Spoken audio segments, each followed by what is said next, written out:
हम लोग ने पढ़ लिया वाटरफॉल मॉडल, तो अब इसके बाद काफी इजी हो जाता है बाकी एसडीएलसी मॉडल को पढ़ना। ओके, क्योंकि अब एक और इम्पोर्टेंट जो हम लोग उठाने वाले वो है स्पाइरल मॉडल। ये अभी आपने क्वेश्चंस में देखा होगा, 2 क्वेश्चन स्पाइरल मॉडल से ही थे। तो स्पाइरल मॉडल क्या रहता है, वाटरफॉल मॉडल और इटरेटिव मॉडल का कॉम्बिनेशन रहता है। अब आप बोलोगे इटरेटिव मॉडल क्या है, तो नाम से पता चलता है कि भाई उसमें इटरेशन होता है। तो जैसे हमने बनाया था क्या, एक डायग्राम बनाया था अपना, जिसमें रिक्वायरमेंट पहले गैदर कर रहे थे, फिर डिजाइनिंग कर रहे थे हम लोग, देन हम लोग डेवलपमेंट कर रहे थे। ये दोनों डी में कंफ्यूज मत हो जाइएगा, ये डिजाइन है और ये डेवलप है।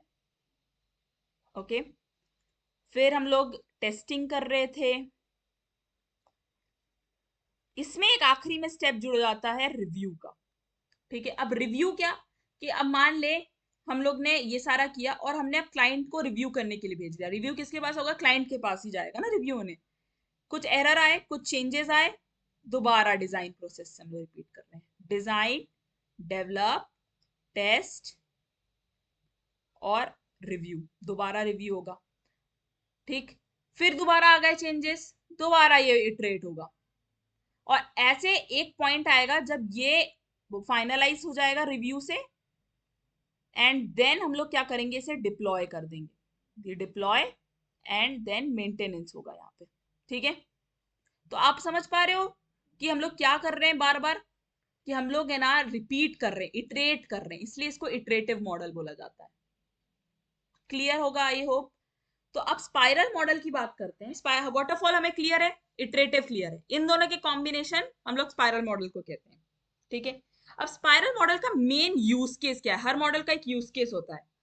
तो इसका हो गया रिस्क हैंडलिंग, एक बहुत बड़ा यूज केस। वाटरफॉल का क्या होता है, वाटरफॉल में हम लोग है ना जैसे कन्वेंशनल सॉफ्टवेयर या छोटे सॉफ्टवेयर के लिए वाटरफॉल यूज करते हैं, स्पाइरल मॉडल को स्पेसिफिकली रिस्क हैंडलिंग के लिए यूज किया जाता है। ठीक, तो इसका एडवांटेज हो गया ये रिस्क हैंडलिंग। अब इसका मैं डायग्राम अगर देखें,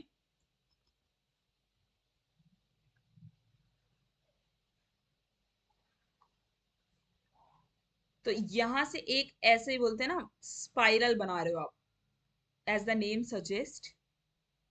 और ध्यान रखिएगा ये फर्स्ट क्वाड्रेंट से ही बनना चाहिए। ये फर्स्ट है, ये सेकेंड क्वाड्रेंट है, ये थर्ड क्वाड्रेंट है और ये फोर्थ क्वाड्रेंट है।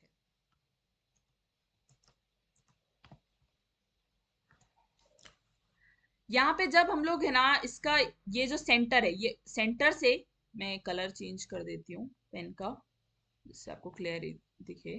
ठीक है, ये सेंटर से जो रेडियस होता है, ये यहाँ पे रेडियस ले लो, ये यहाँ पे रेडियस ले लो, या ये यहाँ पे ले लो, ये जो रेडियस दिख रहा है ना आपको, ये रेडियस क्या डिपिक्ट करता है, कॉस्ट डिपिक्ट करता है।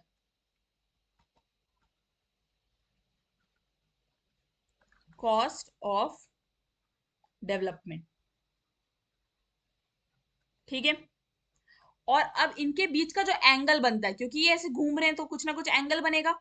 एक्स एक्सिस से जो भी एंगल बनता है इनके बीच में, जैसे कि मैं एक ले लेती हूँ, लेट्स से यहाँ पे गए। ओके, कुछ एंगल बन रहा है, तो ये एंगल क्या डिपिक्ट करता है, आपका प्रोग्रेस।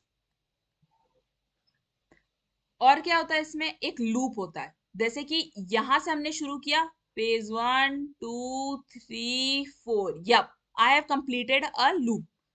तो इस लूप को हम लोग है ना क्या बोलते हैं, फेज। अब क्योंकि एसडीएलसी आपने पढ़ लिया, आपको पता है एसडीएलसी में कौन से स्टेप्स होते हैं, तो सेम आपको इन फेजेस में लिखने होते हैं स्टेप। ठीक, तो पहला स्टेप आपका क्या होता है कि ऑब्जेक्टिव डिटर्मिनेशन। ऑब्जेक्टिव डिटर्मिनेशन, या फिर जो हम लोग रिक्वायरमेंट गैदरिंग करते हैं उसी को आप बोल सकते हो। दूसरा स्टेप क्या हो गया, identify and resolve risk. Identify and resolve risk. तीसरा स्टेप क्या हो गया, डेवलप। और चौथा स्टेप क्या हो गया, रिव्यू।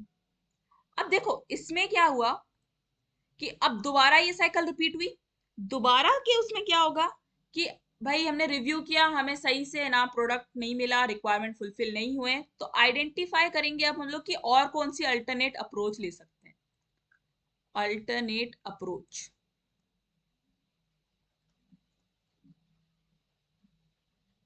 ओके, फिर दोबारा आएंगे, जो रिस्क आए होंगे उन्हें रिजॉल्व करेंगे। ठीक है, पहले स्टेप में हमने आइडेंटिफाई किया था, फिर दोबारा जब लूप होगा तो रिजॉल्व करेंगे जो रिस्क आए थे।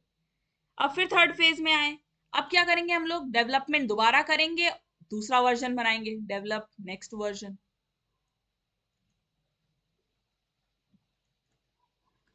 फिर चौथे स्टेप पे आएंगे हम लोग, फिर क्या करेंगे, रिव्यू करेंगे और प्लान करेंगे कि अब नेक्स्ट फेज क्या होना चाहिए। तो समझ रहे हो, ये जो आपको एंड के बाद वाली चीजें दिख रही, ये दूसरा लूप चल रहा है। ठीक, इनिशियली क्या हुआ, फिर दोबारा लूप आएगा, और ऐसे जब जब लूपिंग होगी तो एंड के बाद वाली चीजें आपको जो दिख रही है ना, कि identify alternate approach, resolve risk, develop next version, plan for next phase, ये वाली चीजें इंप्लीमेंट होगी। आई होप ये आपको स्पाइरल मॉडल ऑलमोस्ट क्लियर था। इतना ही पूछा जाता है स्पाइरल मॉडल में, there is nothing more in it. हाँ, एक चीज और मैं आपको बता देती हूँ, स्पाइरल मॉडल को मेटा मॉडल भी बोला जाता है। क्यों बोला जाता है मेटा मॉडल, क्योंकि ये बाकी सारे मॉडल्स की जैसे बिहेव कर लेता है, जैसे कि अब ये वाटरफॉल और इटरेटिव का कॉम्बिनेशन है। ठीक, ये इवोल्यूशनरी इवोल्यूशनरी मॉडल ऐसे भी बिहेव कर सकता है, ये इंक्रीमेंटल मॉडल ऐसे भी बिहेव कर सकता है। तो इसीलिए इससे क्या बोला जाता है, Meta model. Okay, so next video important होने वाली है, क्योंकि हम लोग रैड कवर करेंगे, रैड पे भी अच्छे क्वेश्चंस आते हैं। ठीक है, so stay tuned, subscribe for more.